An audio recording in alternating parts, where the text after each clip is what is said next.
Vishwas Mudagal is a Bangalore-based author and CEO. His debut novel is Losing My Religion. He is also the CEO and co-founder of Good Work Labs, one of the fastest-growing technology firms in the industry. Ajit Balakrishnan, the founder and CEO of Rediff.com, has written The Wave Rider. TV Mohandas Pai is chairman, Manipal Global Education, and former member of the board and head, Finance and HR, Infosys Limited. Kiran Mazumdar-Shaw is the chairman and managing director of Biocon Limited and chairperson of IIM Bangalore. In 2014, she was awarded the Othmer Gold Medal for outstanding contributions to the progress of science and chemistry. She is on the Financial Times Top 50 Women in Business list. Listed as the 92nd most powerful woman in the world by Forbes, she is a member of the Board of Governors of the Indian School of Business and Indian Institute of Technology, Hyderabad. Harish Bijoor is a brand expert and CEO of Harish Bijoor Consults, a private label consulting practice that operates in the realm of brand and business strategy.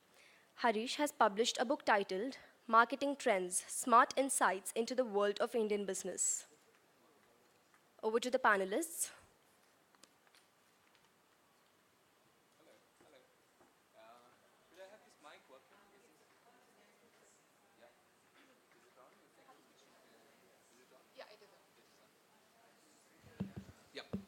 Hello. Um, Very good afternoon to each one of you. Pleasure being here. It's a small and cute audience, and therefore I think it's going to be a very interactive session.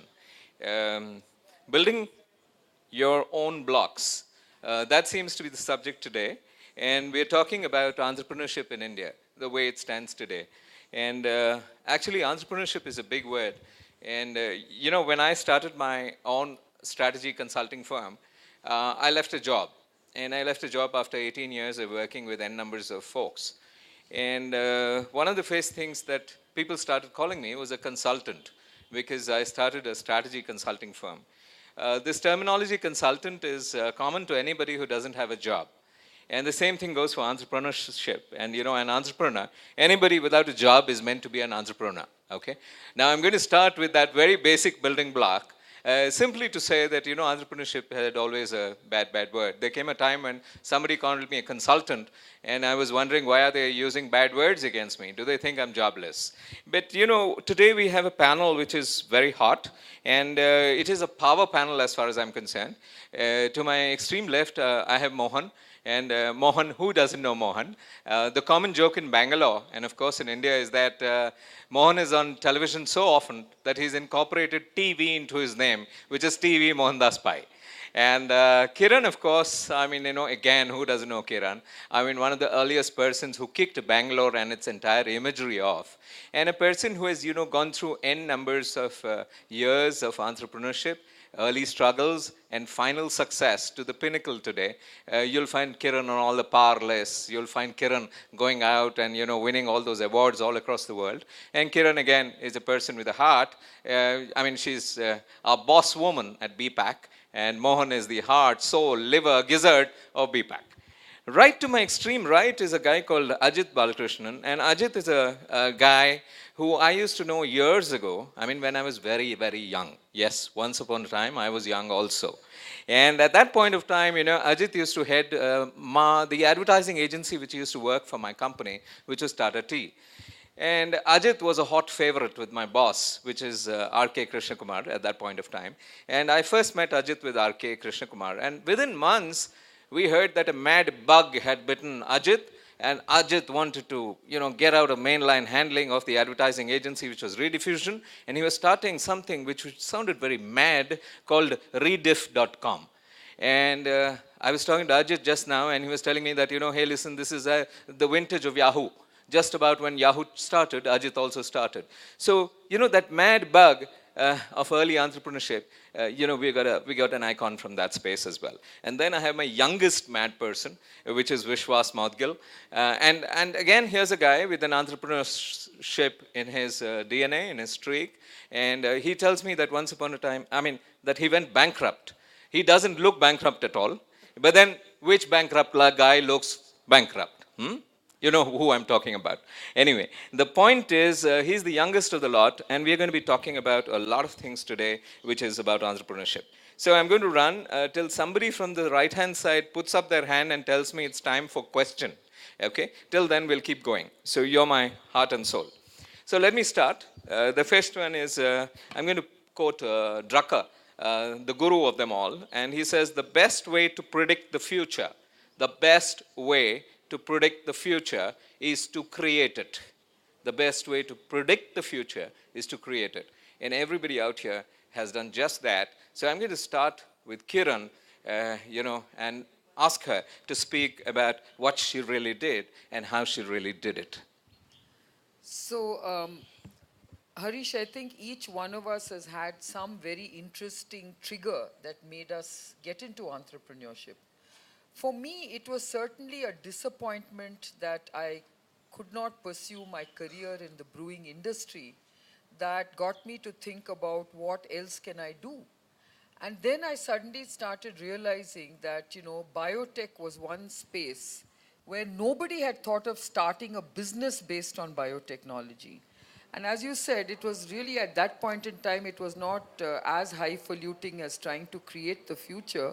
But I just felt that here was an opportunity to create something new, create something different. And, I can actually put my knowledge to some very exciting use. And that's how I started Biocon, really on that kind of a premise that there is a business that can be built by leveraging biotechnology, which I found very surprising that nobody else had tried to even do.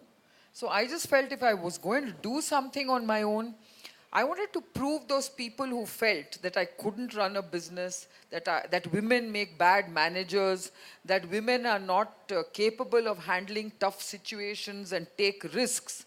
I was going to try and show them that it's absolutely wrong. Amazing. It was that era. It was that era, that antediluvian era, when people looked at you as a woman. I mean, none of us look at you as that. You give the best of men a run for their money today, Kiran, and most men fear you today. You know that, okay? And not only in civil life, but in government as well, I'm told. Okay, having said that, Kiran, let's move on to Mohan. Mohan, the same thing, yeah. You actually, Infosys is possibly one of your biggest, starting points. And then after that, I mean, what have you become? You've become this, I don't know, a startup evangelist, a guy who's permeating startup factories all over. I don't know what you're doing. How does this happen? What do you eat? No, I think it has got to do with some kind of upbringing we had. In college, we were rebels. We were anti-establishment because we wanted to be anti-establishment. And you'll be surprised that in St. Joseph's, we had the first strike ever. In Joseph's, and we shut down the college. And of course, the fathers were very upset with us. Then after I left, I finished my CA. I said, I'm not going to work for anybody, and ran a company. And I never reported to anybody. So I ran that company. So I didn't have a boss at all. Then I went to the Infi AGMs, and Murthy called me to join the company. And I told him I don't want to be an employee. So he hired me as a consultant. And then the rest is, of course, we became part of it. Then I left Infi because I wanted my life back. Yeah. Because when you join a corporate organization, which is growing so fast, it's 24/7, your life belongs to somebody else, and you are in a hurry. And I said, I want to do something else. Yeah. And what we hit upon was to start a series of startups. So we are funding startups, creating a lot of funds to fund startups, and with Kiran and you and everybody else doing startups in the social space, like a BPAC, like a Center for Smart City, etc. The whole idea is to create an ecosystem where bright minds can flourish, new ideas can come, and we become the catalyst for change in society, change in business, and over a period of time, have a group of people who become change agents. Yeah. And you become a sort of a mentor, a sort of an ideator, and a sort of a helper to all these people, and make sure they take leadership. Wonderful. So I think that's the whole idea, that's the trip that keeps us alive right Wonderful, now. Mohan. I really wish a lot of people with, gray beards like you started thinking that way. I'll tell you why. Because a lot of people, tend to say that I want to build my empire. I've arrived at Infi, my life is made, I'm one of these hotshot directors, I've got stocks, let me not go into those details, but the point is I'm this hotshot rich guy. It's time to relax and block every other young guy from progressing within the company.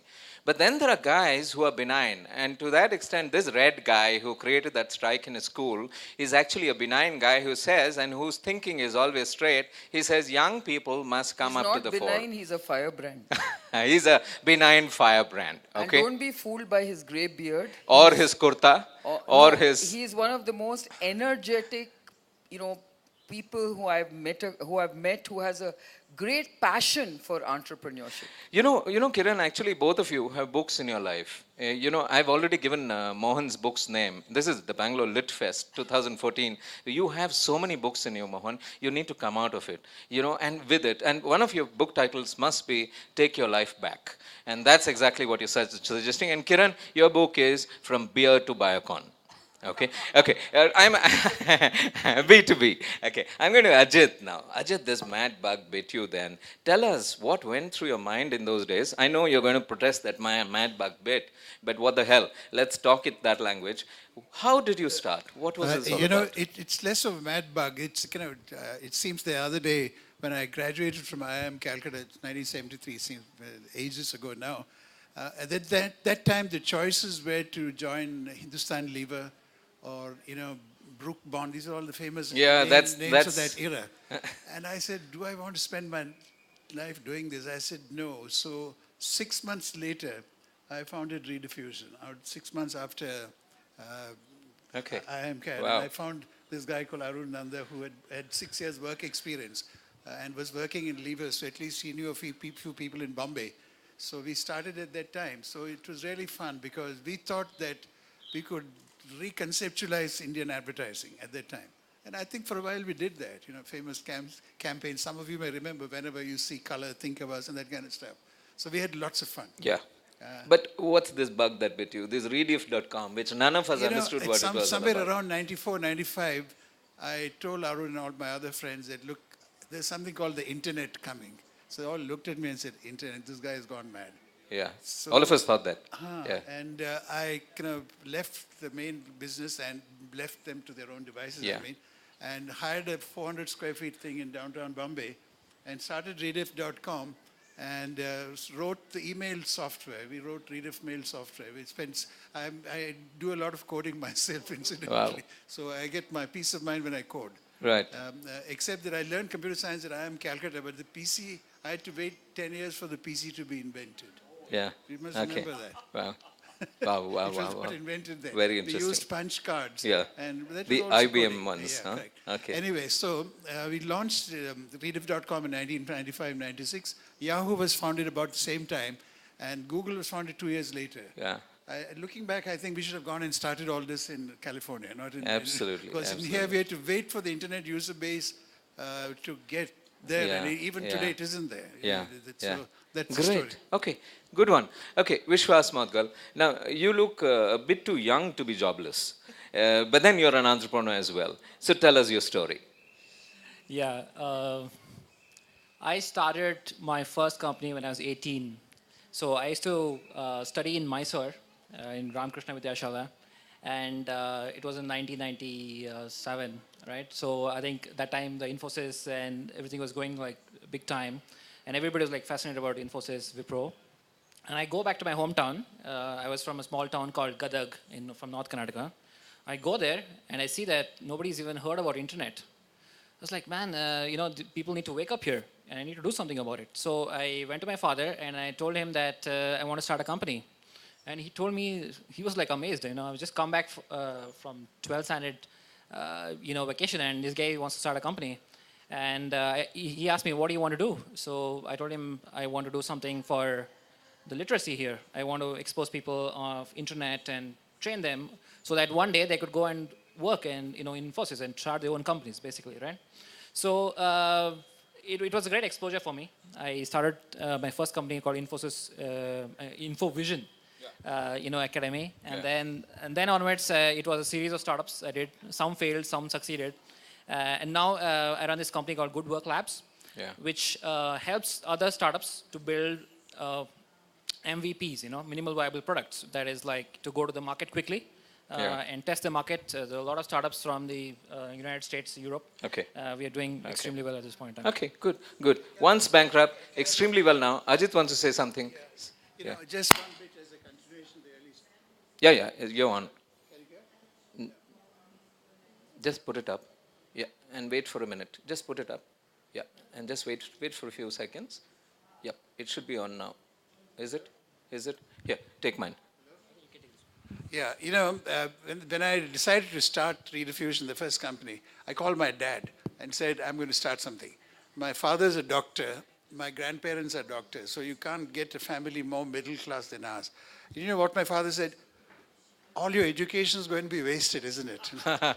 Okay, let's talk education then. Ajit has given me a cue. I'm going to ask this to the chairman who actually heads an education, company. Mohan, is education important to be an entrepreneur at all? These are dog tags, aren't they? Are they really important? Is education important? I think what education gives to you is a live experience of working with a group of people and finding your own feet. It's a part of growing up. Right. The growing up experience with a group of people, negotiating with society, understanding, and getting over the teenage years is extremely important. Okay. And that's why to that extent education is important. Okay. The degree that you get is just a derived thing. Yeah. I mean, nice to have a degree. Yeah. But in the colleges, when you go through education, if you develop a problem-solving attitude, Right. because at that phase of your life, you're always questioning, you're Right. always finding things out, you're always meeting people, you're having arguments, you're Right. not agreeing with anybody. Right. If you develop that kind of attitude and create a network of people, Yeah. and later when you come out of this cloistered Yeah. atmosphere Yeah. and go into real life, that problem-solving attitude Yeah. and the network becomes extremely important. Wonderful. So, in many ways, you're saying that it's not only education; it's everything else that you do outside of class. Absolutely. That strike you went on, Yeah. maybe taught you a lot. And, maybe and not only also, that, in college, if you're taught the process of thinking, yeah, I mean, there is a process of thinking, Yeah. there's a logical way of thinking, of problem solving, that lasts you a whole lifetime. A whole lifetime. And that experience, I think, is what makes education yeah, what it is. Yeah. Kiran, what's a good day in the life of an entrepreneur? Let's go back and flash back to your early entrepreneurship. What's a good day for an entrepreneur? All entrepreneurs start off with some concept, and reaching a proof of concept is a very good day in the Okay, life of an okay. entrepreneur. When did For that happen me, with you? I think when I started my company, obviously I started it, on a rebound. I started it in a very rebellious way, and I guess I started with this notion that I'm going to start a business based on biotech. So obviously I had to create a product based on biotechnology. I was trying to develop an enzyme based on fungal fermentation. Wow. And it was first you start in a lab. So Yeah. that's not the proof of concept I'm talking about. You can do things very easily in a lab. But to scale that up Yeah. to a commercial level Yeah. is a huge challenge. And I think the day I was able to scale it up and then basically sell my first gram of enzyme Wow, that was your the happy day. biggest achievement for me at that time. Was that the papaya one, the pepin one? No. You- This is the fermentation-based Oh, thing. okay. Well, okay. the So what did you do that day?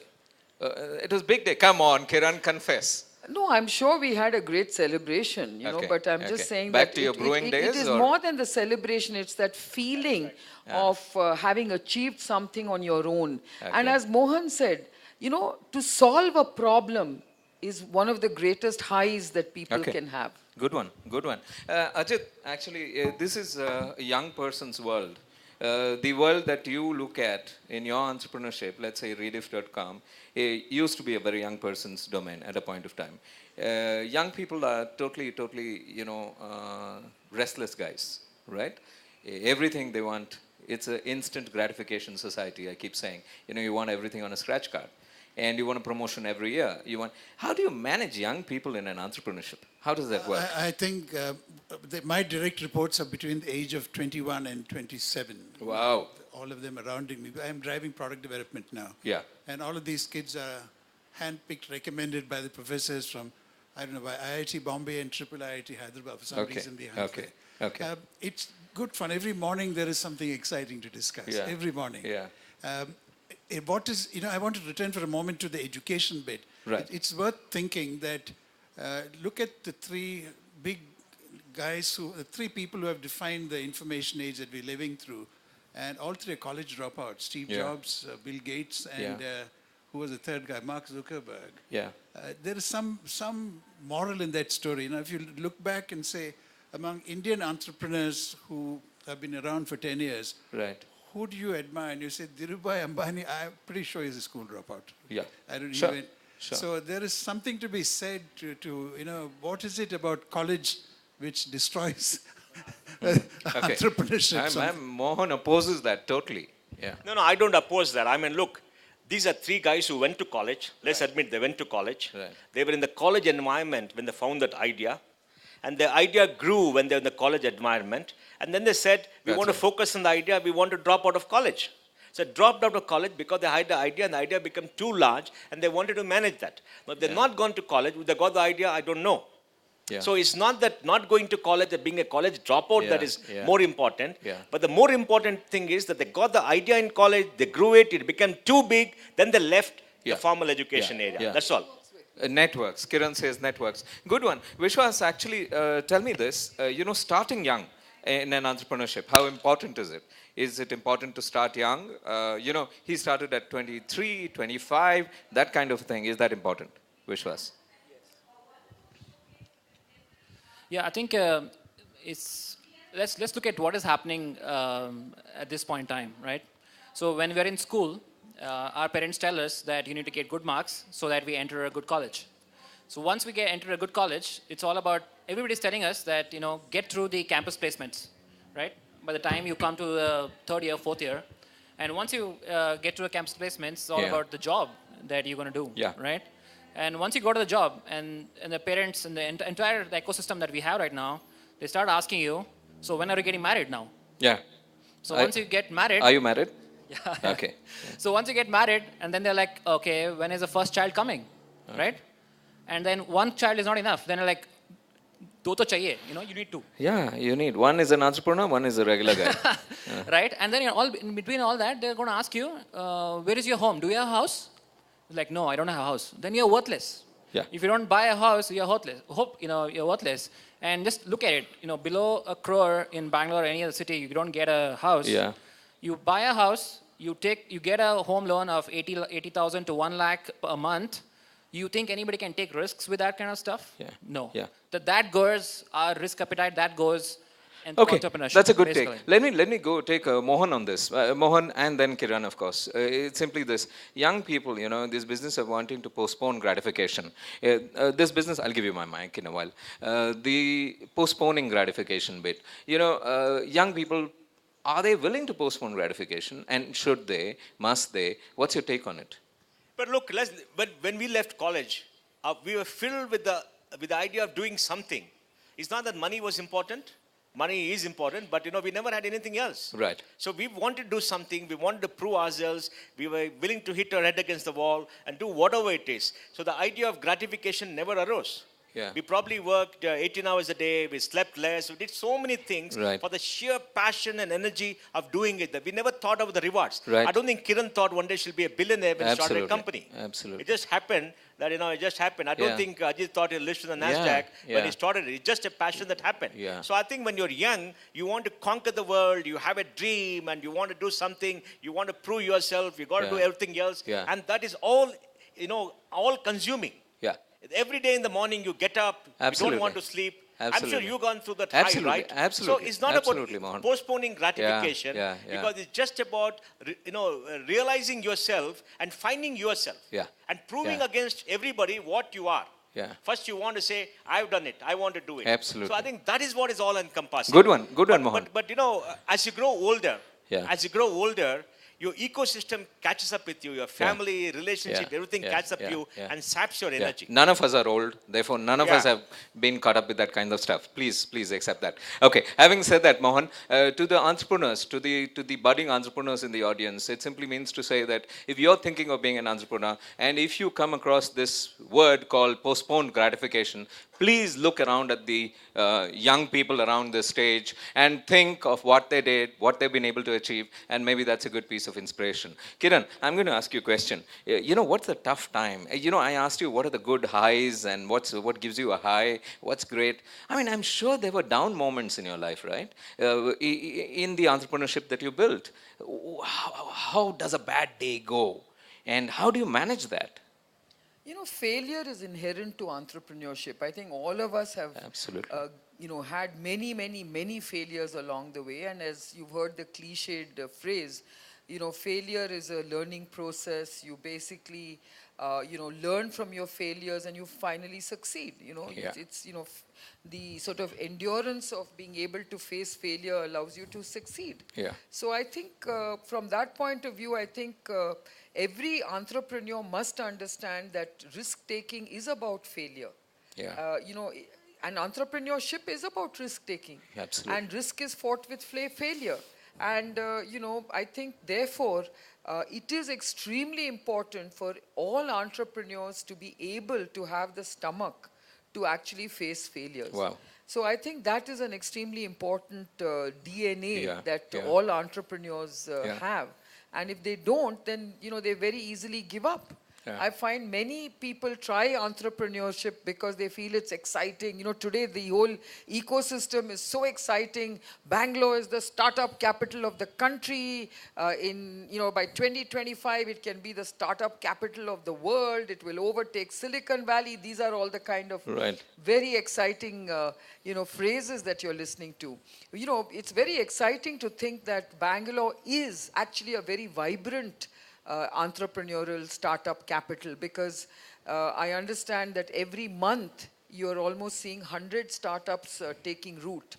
And I always believe that for a country like India, which wants to get onto a very strong growth trajectory, it is not about creating big, large organizations that are supposed to create these jobs that we're looking for. I think if we want to create those 10 million meaningful jobs, a lot of them have to come from entrepreneurship. Because for every job that a large company creates, an entrepreneur creates 10.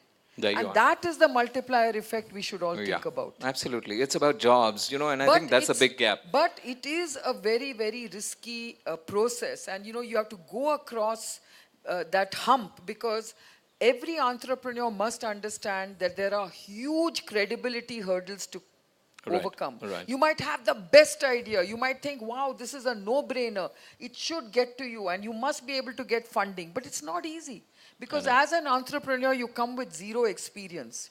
And I know I've gone through that whole process of overcoming credibility challenges. Yeah. You come with an idea, people sort of poo-poo that idea. They say, what's your experience? Yeah. What's your financial Yeah. credibility? Have you done this before? Yeah. Blah, blah, blah. Yeah. Questions which Mohan asks others now. And India. Anybody who approaches and him. in India today, if you failed, you're written off. Absolutely. Unlike in other entrepreneurial ecosystems, where if you failed, you're given another chance. So that's the question on failure that I think we all need to answer. Kiran, one last one. Keep the mic with you just for a minute more. Downtime, sometimes it can get stressful. Have you ever cried? Have you ever cried in your entrepreneurship? I'm going to ask others as well, because I have. You come across failures which you just don't understand. Why did it happen? What is it about this particular thing that made me fail? Why did something not take So off you have the way actually you cried. planned? You have actually cried. Absolutely. Wonderful. See, look at it this way. The kind of a pain that one goes through and the humps that you have to cross are very critical ones. What about you, Ajit? Any kind of pain moments of this kind? These cry moments? Yeah, before coming to the crying moments, I think there is one skill that every young entrepreneur needs to acquire, and that is the skill of being able to fail cheaply. It's very important. Yeah. And that's, Do it in India. Yeah. you can do it in any country in the world, and the fundamental issue is as anyone who has even tried to write a book or start a biocon, anything, will tell you, out of 10 things you try to do, 7 or 8 will fail. In terms of 7 products that you launch, 7 software systems you want to commission, 7 ERP things you want to do, they will fail. So the idea is to be very careful that you plan it, that if it fails, what will I do next? And this is ruthlessness in planning. Wonderful. This is not being conservative. Wonderful. So there is a skill. I wish someday I could go and evangelize the 5 ways in which you can, that's how they title these things, right? Okay. In which you can fail cheaply. So that's Okay. the key. And the cry moment? Has there been a cry I moment don't at all? know. No, Ajit Balakrishnan does not cry. No, big boys don't cry. Big boys don't cry. That's what I said, Boys- big boy. boys Big boy don't- is equal to Ajit Balakrishnan. No, what you Okay. do is, I think then it's really an approach. Okay. I feel like Scarlett O'Hara at the end of Gone with the Wind. Tomorrow is another day. All right. Okay. Touch wood on that. And Vishwas, when you start being an entrepreneur and you don't become an entrepreneur, you start writing a book. Right? I mean, that's the thing to do. A do-it-yourself kit kind of a thing, a thriller. Vishwas has written a book called Losing My Religion, totally inspired by Richard Branson, I'm sure, who says, losing my virginity. And if I look at some of the illustrations on the visuals that he sent me, his book could as well be called Losing My Virginity, because his visuals are exciting. So what's this? I mean, you don't become an entrepreneur, you become bankrupt, and then you make money writing a book? It's a very interesting story. So, 2007, I started this company called jobbyhire.com. It is very, very simple thing. It was trying to solve a problem of information, basically. It was about employer reviews and salaries, just like Glassdoor. So, we're doing pretty good. We're getting millions of hits and going on. In 2009, we went bankrupt. So, we got everything. We had like 1.5 lakhs users back then. Back then it was, it was in 2007. Pretty good number. So, but 2009, we are bankrupt because the only thing we couldn't focus on was on monetization, right? So I think we were trying to basically copy the West because their user traction and all it matters so much. In India, it really doesn't matter because ultimately what matters is how do you make money. So we couldn't focus on it, right? So here I am in 2009, actually bankrupt. I'm thinking, man, what did I do? I wasted 2 years of my life. I'm a big failure, right? So, and then one very important event happens in my life. I decided to get married. Very important. So, I first of all didn't have money and all that, and on top of it, we borrowed some more money and we got married. And dowry wasn't involved here, Not at right? all. No, never. Not at all. What So, nonsense. and I'm thinking, and then it was a series of very interesting events. And next week, I get a call out of nowhere from a friend of mine, an ex-colleague. He told me that he's going on a journey across India on his bike. I said, okay, so when are you going to come back? He told me that maybe like a year or two. I don't think so I'm going to come back. I just quit my job. I was like amazed looking at this guy. Here I am like really thinking I'm a failure, totally bogged down with my whole situation at this point in time. And this guy is quitting his job and is taking his bike and going across India. I was like, man, this guy's a dude. I wanted to do that. I wanted to quit everything and go on this journey. But what do I tell my wife? I just like a couple of months, I just got married right now. Right? And I was just thinking what to do. And the next week, I get another call. This time, it was from Canada. And it was from a company called Castle Rock. And they told me that they wanted to hire me as a professional CEO for the India division. I thought it's a prank call. I told guys, have you guys even read the blogs? And everybody was writing about me saying that this guy shut down his company. Because practically the press usually writes about people who raise funds or who has shut down the companies. So I just shut down my company. I mean, why do you want to hire me? So that guy told me that the technology on which you built your startup, that was a Ruby on Rails. Ruby on Rails was a very, very rare thing at that point in time. And you have built like one of the largest, got a lot of traction on it. So we want you to build 100 people team in India, which will save me $10 million a year. That day, I took the job because it was a very high paying job. So one day I was bankrupt. The next day I am the CEO of a multinational. It told me one thing, that in entrepreneurship, there is no concept of failure. Everything I do Absolutely. Wonderful. takes you towards success. Wonderful, wonderful. Actually, you remind me of something, and you remind me a big hand for him, and you remind me of Winston Churchill, who said, success is walking from failure to failure. Success is walking from failure to failure with no loss of enthusiasm. And I think that's a big one. Can you not lose enthusiasm as you go from one failure to another? And you want to say something? Yeah. I just want to go complete ahead. the story so that, so because I couldn't go on that journey across India, this bizarre idea struck me that I should write a book about somebody who's in my situation. So I started writing about a book, this guy called Rishi Rai, who's in my situation, who goes on to, revolutionize the gaming industry, but he goes bankrupt. And he accidentally meets an American hippie who is so opposite to an entrepreneur, basically, right? Hippies don't care about what do they do Right. next. And he quits everything. He sells his last remaining thing, that is a car, and he takes the money and goes with his hippie across India. So that is the Yeah, and the we'll let the rest of the story for you to read in his book, which you must buy and get it signed by him, etc., etc. Now, Mohan, let me come to you. I'm going to ask you a question. You know, I can't say this in any other language but Kannada, because there is a saying in Kannada, which simply is, I can't translate it very well in English, which simply says, "Chape iddashte kal chachbeku." Chape iddashte kal chachbeku, which in every language I have heard of this, but except in English. In English, I would translate it, however long your mat is, only that much you must stretch your leg. Okay, because English doesn't believe in it, because we live in a credit card generation where the credit card company says, if the chape is only so much, don't worry, we'll give you EMI, stretch your leg beyond it. Now the thing is, cut your cloth according to the whatever. Okay. Now actually entrepreneurs don't believe in this, do they? And must they? Coming from you, it's going to be important, Mohan. No, I think entrepreneurs must believe that there are no limitations to what they can do, and they must dream and they must try to achieve whatever it is. Because entrepreneurship is a process of rediscovery, of doing new things which don't exist, of selling things that are not there at all, to consumers who may not be there at that point of time because it could catch on. So you must believe you're changing the world, you're changing the way people do things, what you got is very novel, and you know how to sell, and you got to be bubbling with enthusiasm. So if you're very conservative, risk-averse, and you think that you're going to fail, it's not going to happen at all. For example, in the morning, I think Arun Shauri spoke about a Urdu couplet where he spoke about a person who believes that you must not go into the sea because the tufan is going to come anyway and you're going to drown, and because you're going to drown there with the tufan that may come tomorrow, it's better to drown in the seashore without venturing out. So entrepreneurship is all about risk into uncharted territory, doing things like that. So I don't think you should worry about that. Yeah. You should just go ahead. Yeah. And like you said, you fail is fine. Do the next thing. You fail is fine.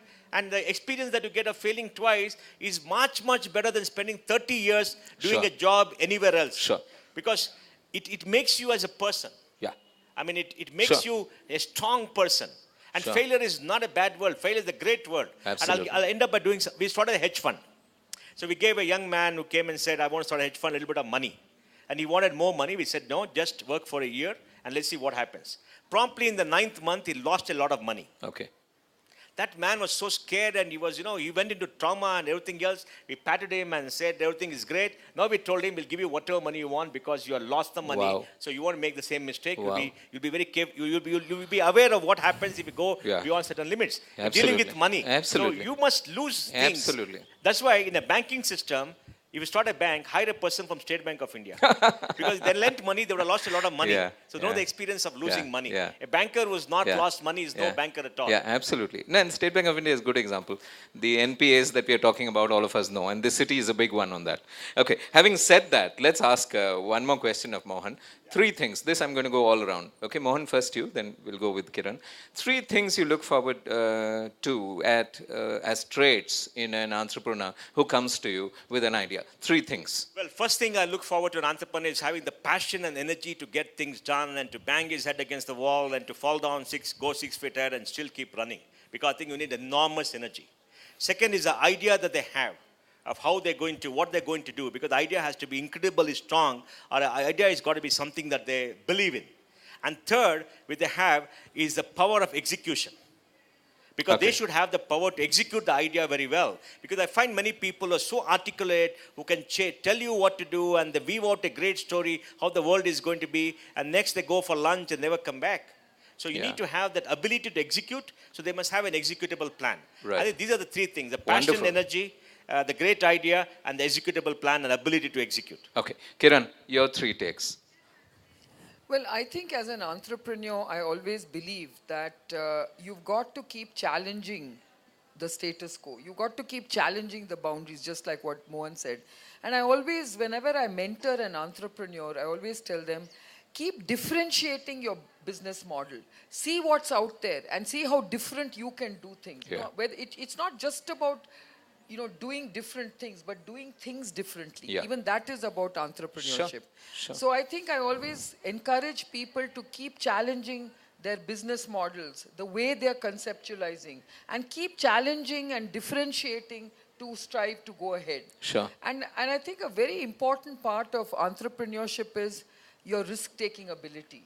And that risk-taking ability comes with the ability to actually, challenge yourself in a very dire set of circumstances. You're right. So, like what you said, I mean, if you should be willing to almost pawn everything you have Right. just to keep your business going. Right. I've done that during my, Right.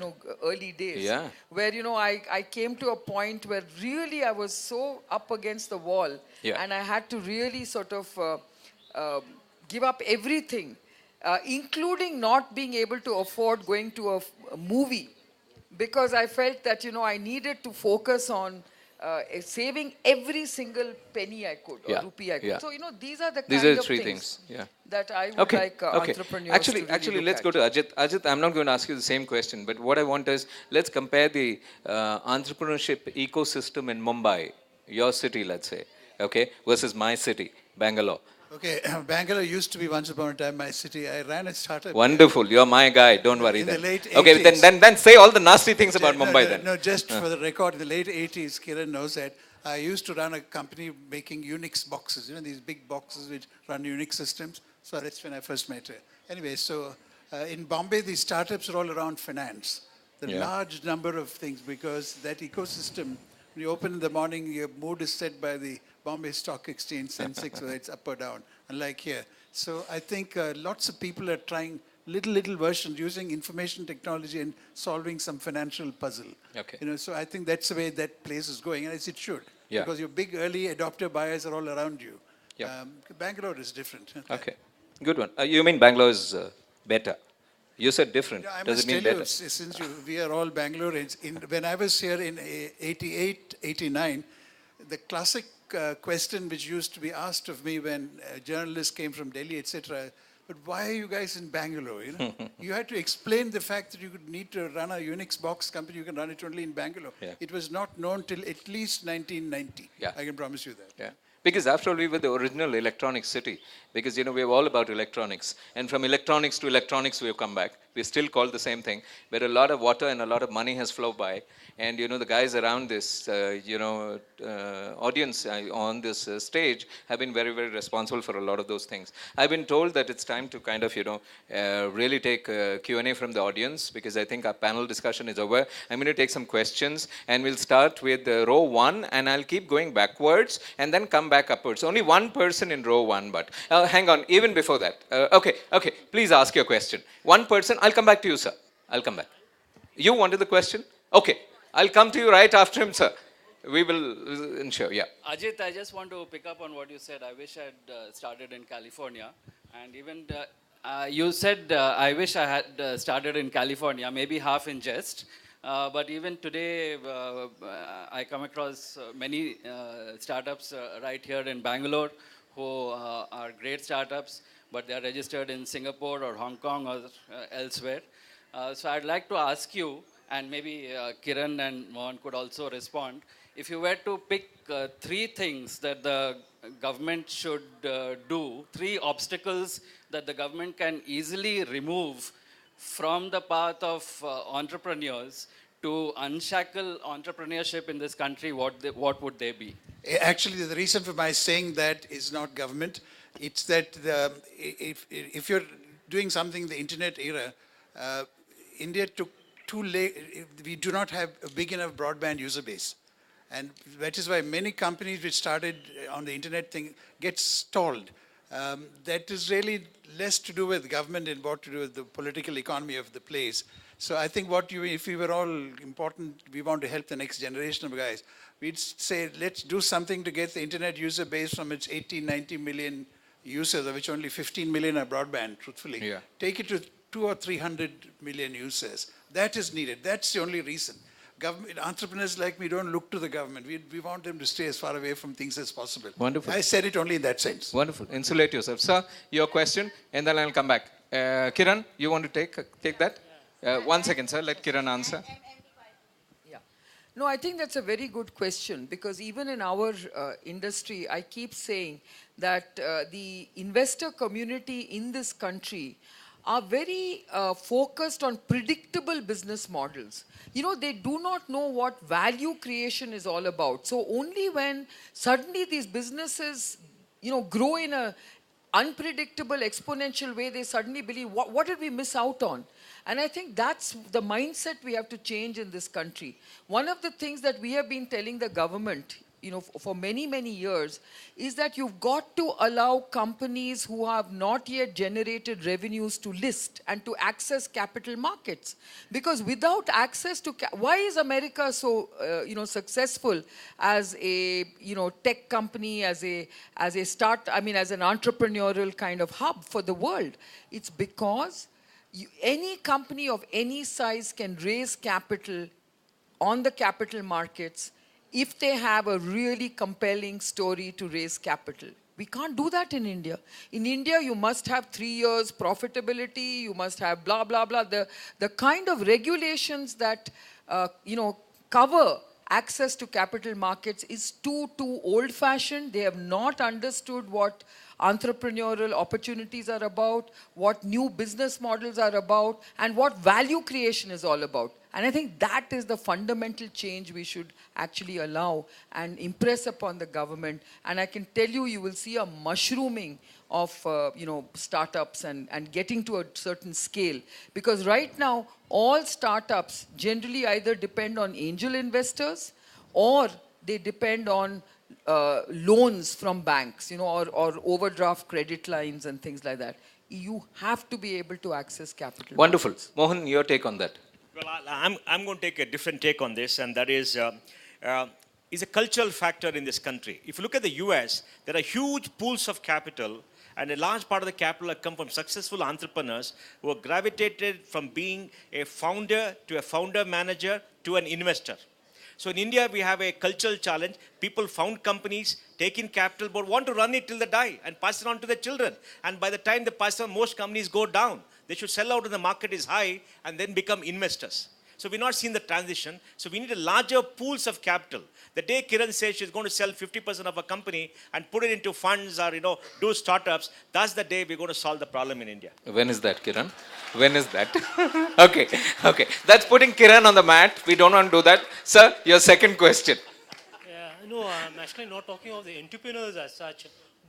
Just listen. I'm not talking of the entrepreneurs or the personalities who are sitting on the dais. I'm just saying the kind of novels which were put up in 70s, like Harold Robbins and all those novels, such an integrated networking of how the company grows or how he survives and all that. Like what we are looking at, the cowboy story to the end of now, what is a satellite town.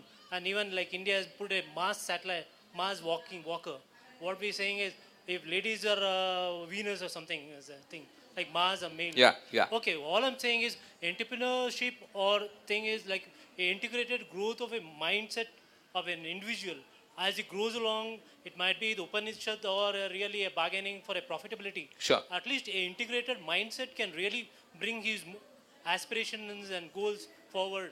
Absolutely. Yeah. No, good one, sir. Thank you for your comment, and we're going to keep that in mind. Let's take the next question, and I'm going to address your question again. There's a lady out here, just behind you. Yes. Yeah, I have this question. So you all agree that there has never been a better time to start up than it is now, and it's definitely because of you guys who've set the ambience through many years of hard work. But right now, it's a lot easier to start up when compared. I mean, it's definitely not easy, but with the access to numerous startup accelerator programs and investors, it's a lot more easier. So I see a lot of, and you also mentioned about young people looking for instant gratification. So if we see a lot of people getting through these accelerator programs, working hard for 2-3 years, and then they get acquired. Like for example, we had Little Eye Labs, and we had BookPad, but got acquired very recently with Yahoo, right? Yeah. So my question is, these kind of programs are turning people into stars overnight. Like, you know, it gives access to a lot of money at a very young age. So people are satisfied, they get a penthouse, they get a nice car. But where is it headed? Like, people are not looking to build a sustainable, a long-term goal in place. It's a very instant process. Ajit, you want to take that, and then we'll come to Vishwas. Ajit, your take on it? Because this guy is more close to your vintage, so we'll come there. Okay. I don't think you should be worried. It's a guy is 22, he starts something and he sells and he wants to live in a penthouse. He'll enjoy it for 1 year and he'll come back and do things. It's not necessarily a bad thing. But you must remember, a very large part of the entrepreneurial opportunity in the world, particularly in the Silicon Valley, is to do a startup which adds one feature to Cisco's routers. So you start your startup with the goal of selling to Cisco. That's one type of startup, and 80% of startups are that. You add a feature, like for whoever sold it to BookPad has added one feature to Yahoo. So that's different from people who start whole new ecosystems like Zuckerberg did. I think the two are different and both are needed. So one should not worry about it. Yeah, I'll ask Vishwas to do a quick one on this. The rain is promising to start up. Right. Okay, so just to answer your question, the whole BookPad story for India is very, very important because if you look at it, the Silicon Valley is like a machine. Okay, what happens is the minute you have an idea, there is an angel investor already ready to invest. Once the angel investor invests, there is TechCrunch who's there to write about it and make it a huge hit. So once somebody writes in TechCrunch, you get 10, 20 million guys. So the minute you go to 10, 20 million, there is a Series A guy sitting to fund that. Once a Series A guy invests in it, there is people like Google, Yahoo and all trying to, take over. So there is a food chain already created in US and the capital and the acquirers and entire thing. So that is missing in India at this point in time. So BookPad and such stories are very, very important. It's not about individual entrepreneurs making where they're heading towards. Such stories are important to India as a whole. We need such stories. If Bhagat Singh can go hang himself and inspire a generation to fight for a freedom movement, we need stories like Flipkart and all other guys who are becoming billionaires. Just imagine, why can't we take their inspiration and become billionaires? We should think like that. Absolutely. Good one. Okay, there's a question there in the middle. The lady in the middle. Could you take the microphone back? I'll take the lady's question, then the gentleman's question, and then we'll have to close because we're run up on time, and what we're going to do is I have a 1-minute closure, and after that, all the panelists are around. You could actually go up to them and talk to them. Ma'am, your question. Good evening to the panelists. This is especially, I want to ask a question to Kiran Mazumdar. Like most of us grow up with thinking about what we want to do when we grow up. So most of the time we chose professions which were already there. When did you think, or what did you want to be as a child? And when did you think that for sure I'm going to be an entrepreneur? So to answer your question, I'm a failed doctor because like you said, all of us when we grow up, we are sort of, almost influenced and we grow up conditioned to, pursuing certain career options. And my career option was I was very interested in medical science and I said I want to be a doctor. I didn't get into medical school, so I finished my BSc in zoology honors. After my zoology honors, I said, now what should I do? I want to do something in applied science. So I took up brewing science as my very, out of box kind of approach to my further education. And then when I failed to be a brewer, then I decided to be an entrepreneur. So my life is actually based on a series of failures that finally allowed me to become an entrepreneur. There you are. If Kiran had become a doctor, what a loss it would be to the world of entrepreneurship and biotech, of course. Okay, the last question there. The gentleman in blue. Yes, sir. Hello. I'm a 14-year-old guy and I've written a book called The Swords of Darkness. Okay. And I also do programming and 3D modeling. And I've got I think it is a revolutionary idea. And the idea is on a computer system, a new kind of computer system, which will be completely different. Are you pitching this idea to us, or are you asking a question? I'm asking a question. Please ask the question. We have half a minute here. Okay, the question is, the only thing that comes in the way is studies. Because I'm in 10th standard. Of course. What a lousy thing to come in the way. Yeah. Yeah. So, okay, no. Seriously. So how exactly do I manage time? Okay. How exactly do you manage time away from studies? Now, I think who studied the latest? I mean, this guy. Okay, you want to talk? Okay, so if you're obsessed about something, you're sure you're going to take time out of it. It's a busy man who finds time for everything. You know how it is. I mean, I've written my novel for like 5 years. And almost every publisher in India rejected my book. Everybody. Okay. But then, because I rejected it, I worked and worked and worked on it. I wrote 14 versions of the story, 155 drafts. I got obsessed with it. I found a way to get it published. Vishwas, answer his question. You had Answer to his find. question. You had to He's find studying. the- He's studying. Okay, Mohan a says break. take a break. Huh? Kiran says no. No, Ajit says there would be a dropout. No, I think if you're really passionate about your idea, you can do both. You study, but you also work on this idea. And I think, personally, I think you can do both. Because if you're so passionate about it, you need some kind of studies to keep you, to understand the learning process. But you apply that study and keep seeing whether you can keep using your studies to further your idea. Okay, somebody snatch the mic away from that guy before he pitches his book to us once again. Okay, hey, seriously, take the ideas of all the thoughts that are coming out. Thank you. I'm going to conclude by really saying that, I knew I was going to come in for this panel at BLF 2014. And normally, before a panel, I do a bit of homework. So I did a bit of homework, which is I sent out emails to people who actually fund startups and people who actually, guys like Mohan, etc. Purposely avoided Mohan, didn't want to go towards Kiran, these are too close to us, so to outsiders. And I sent out about 220 emails. Out of that, about 111 replied, which is a fantastic number. Okay, they want something from me someday or the other. They have to reply, Mohan. Okay, having said that, the top 10 things that they said are important for an entrepreneur. Okay, and for an entrepreneur ecosystem, if you want to operate within an ecosystem, what are the top 10 things these guys are looking at? It's a function of these 111, 12 minds. One, how much of a risk taker are you? Are you willing to take that risk? Are you willing not to do your 10th standard and actually focus on your idea? And somebody is going to buy your idea very strongly if they see you postpone the gratification of your 10th standard. You know what I mean? Secondly, perceptive. How perceptive are you? Do you have a mind that can represent an idea? Do you have a mind that can clarify an idea? Do you have a mind that can think 360 degrees? Please, if you don't have that, hone that one skill. Seems to be important. The third, are you a curious person? Are you so curious that you want to know everything about everything around you? Never mind that it is not about your individual idea. 4, imaginative. How imaginative are you? Can you get to be that imaginative that you can think 360-degree imagination? 5, persistent. How persistent are you going to be? Failure, failure, failure, and still you will go ahead and do those brilliant things. Are you capable of that? The 4 guys around this table are actually, all of them are people who have done that time and again.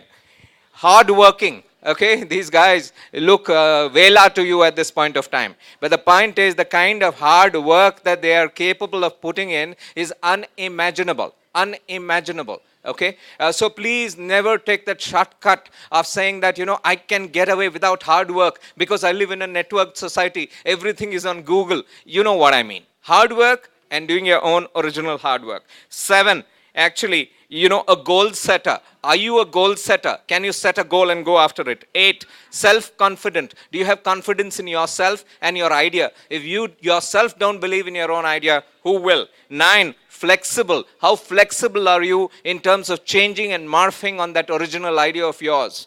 And 10 is how independent you are in terms of being able to take your own decisions, managing your own funds, managing the ecosystem, and running it all ahead. These 10 things seems to be pieces of gyan that's coming out in addition to the pieces of gyan that each of this power panel has given us. I'm sure it's going to be a well-rounded approach to the subject, entrepreneurship in India today, only at BLF 2014. Thank you. Please give them a big hand.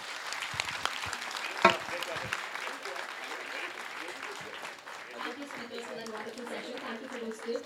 it's truly great to have such inspiring people on stage. I would now like to request the speakers to please stand for the